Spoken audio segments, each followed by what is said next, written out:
Nagkamali ako, nasabi ko kahapon, ano pala to, 12 years. Mali po yung sinabi ko kahapon, 18 pa lang ang gulang ng anak ko. 12 years na po to, 30 siya ngayon. Nagkamali pa ako, tao lang nagkamali. Nandito na po ako sa bahay namin, galing po kami sa kanilang paaralan, naghahatid sa kanilang test paper. Doon sa eskwelahan nila. May box doon para kami naglagay ng email box.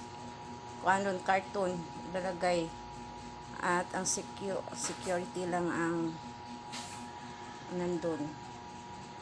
Ang dami pa ng building na may leaking, kaya dito wala kaming klase, nagmo-modular lang kami, back to the modular.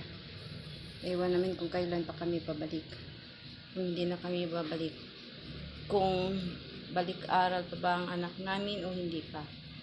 Siguro ano na to, hanggang sa ano na to, hanggang sa iba namang tuig, iba namang taon, grade 5 na sila. Yung bukas naman na ang klase. Sana hindi makabalik kami mga